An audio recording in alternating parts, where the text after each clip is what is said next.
bases with every commodity you can think of. These bases are basically large cities underground, connected by high-speed magneto-leviton trains that have speeds up to Mach 2. According to Phil Schneider, the black budget is a secret budget that garners 25% of the gross national product of the United States. The black budget currently consumes trillions of dollars per year. Presently, there are over 129 deep underground military bases, or DUMBs, in the United States. These underground bases were built using nuclear-powered laser drills that can drill 7 miles per day. Also, dedicated nuclear explosions were held to create large underground spaces. A lot of contractors work in these places, but never more than 3 to 4 weeks. Always under strict supervision, and before entering a site, they are warned that if they talk about what they see, it will cost them their lives.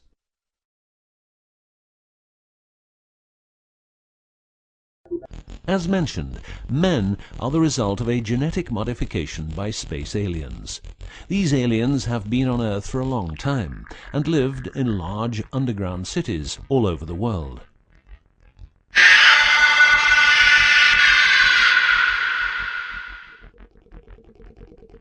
Collaboration with modern governments began as early as 1933 with the Bavarian Illuminati and Thule secret societies, and this collaboration was brought into America via the CIA, which was established with the help of American Nazi agents as well as European Nazis who were brought into America through Project Paperclip and other operations.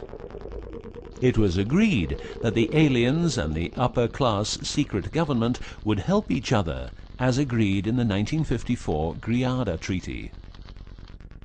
By 1979, the aliens didn't respect the treaty at all, and it was in this year when, at Dulce Air Force Base, a huge underground base was being built, and during excavation, an underground alien city was discovered. There are several species of aliens working with the U.S. at the Underground 7 level facility at the Alien U.S. Government Biogenetic Research Base in Dulce, New Mexico. The reason they help the U.S. government is because the aliens need space here on Earth for conducting experiments on humans and storing humans in suspended states for reasons unknown. In exchange, the aliens give the U.S. government technology. Examples of these technologies are stealth aircraft, anti-gravity propulsion, genetic research, quantum technologies, computer technology, biological warfare, medicine, GSM, etc.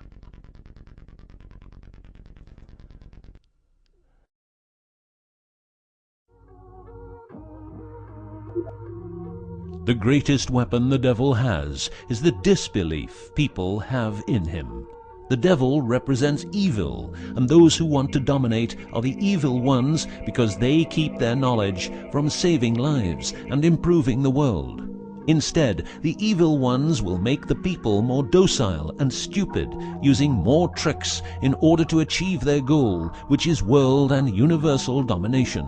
The story of the aliens seems so unreal that, like the devil, it is subject to ignorance and ridicule, and that is its greatest weapon.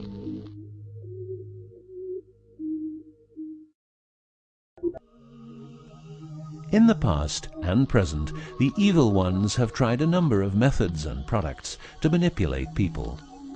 AIDS, invented by a laboratory in Chicago, Illinois in 1972. It was a biological weapon to be used against the people of the United States.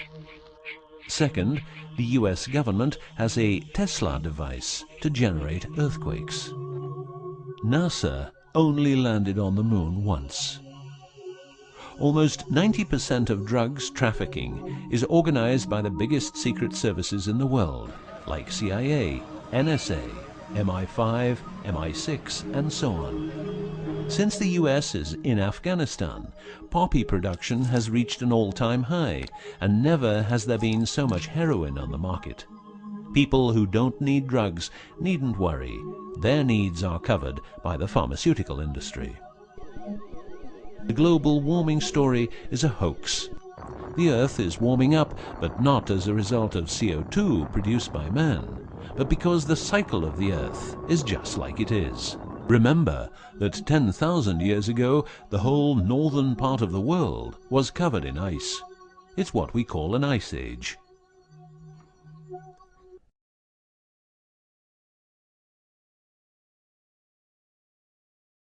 The Ark, in its recent form, started its journey in the deserts of Egypt and was carried to the Holy Land by the Jewish people. In Jerusalem, the Ark started its journey around the world heading west. Everywhere the Ark has been, one or more obelisks are erected as a symbol of establishment.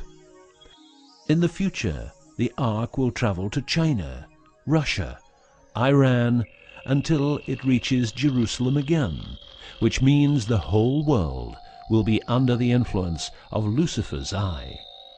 That will be the moment the Anunnaki Empire will settle and rule Earth uncovertly. On many important sites in the world, buildings carrying symbols of Lucifer's return are common. The best known example is the Pentagon, which suggests a pentagram referring to the Jewish symbolism and the symbolism of the Ark. Another example is the Israeli High Court. It's a building with dozens of satanic and secret symbols. Like the eye of Lucifer, an inverted cross you can walk on, its numerical anomalies. It was built in exactly 750 days. Used exactly 250,000 stones, all hand-laid, and was funded by the Rothschilds, the founders of the central banks and the World Bank. These buildings celebrate the coming of and will serve as headquarters for the evil ones. From here, every communication will be monitored. The underground cities will then be used as detention camps, where the bodies of resistance people will be converted into soulless zombies. The army of the NWO and its intelligence agencies will be able to track and trace everybody on Earth and influence their opinions or simply dispose of them. Socially, everybody will be watched by their neighbors and friends and mobbed if they have different opinions. The rich, richer and smarter, the poor, poorer and dumber, will support the pyramid with Lucifer's eye on top, as it has always been. This will be the future, and the future is now.